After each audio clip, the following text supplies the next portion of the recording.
America के राष्ट्रपति Donald Trump ने इजरायली हमलों से तबाह हो चुके गाजा को लेकर एक बड़ा प्लान दुनिया के सामने रखा था, जिसके बाद से ट्रंप को लेकर मिडिल ईस्ट के देश खासा नाखुश है।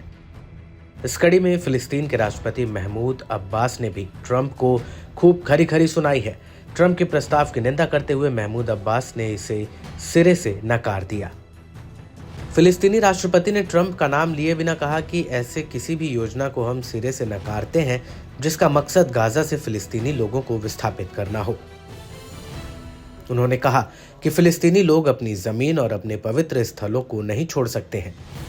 वहीं दूसरी ओर जॉर्डन ने भी गाजा के लोगों को विस्थापित करने वाले अमेरिकी प्रस्ताव को पूरी तरह से नकार दिया।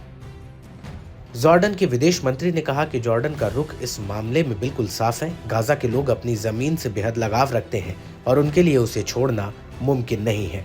बता दें कि इजरायली पीएम नेतन्याहू के ही मकसद को आगे बढ़ाते हुए ट्रंप ने गाजा के लोगों को गाजा छोड़कर मिस्र और जॉर्डन जाने का प्लान बनाया था। ट्रंप ने मिस्र और जॉर्डन से कहा था कि उन्हें गाजा के अधिक से अधिक फिलिस्तीनियों को अपने देश में शरण देनी चाहिए। हमले के कारण गाजा में एक बड़ा मानवीय संकट देखने को मिल रहा है। ट्रंप के इस प्रस्ताव से इजरायल खुश था, क्योंकि ट्रंप नेतन्याहू की ही राह पर चलते दिखे थे। हालांकि ट्रंप के इस प्रस्ताव पर हमास ने कड़ा ऐतराज जताया है। हमास ने रविवार को ट्रंप के विचार की निंदा करते हुए इसे युद्ध अपराधों को बढ़ावा देने वाला एक कदम बताया।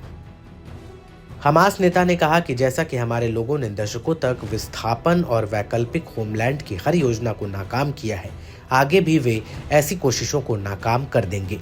वहीं गाजा के लोगों ने भी ट्रंप पर अपनी भड़ास निकालते हुए कहा कि इस बात को मानना लोगों के लिए नामुमकिन है।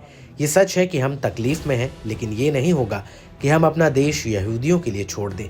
अगर हमें जाना होता तो हम बहुत पहले ही चले जाते।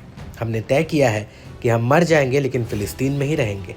बता दें कि मिडिल ईस्ट के दोनों देश जॉर्डन और मिस्र में पहले से ही हजारों शरणार्थी मौजूद हैं और ये देश बढ़ती शरणार्थी की तादाद से पहले ही परेशान है।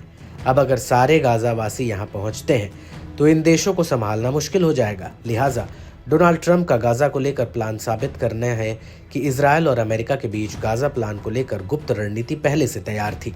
ऐसे में ट्रंप के प्लान ने इजरायल की विवादित मंशा को फिर से दुनिया के सामने ला दिया है।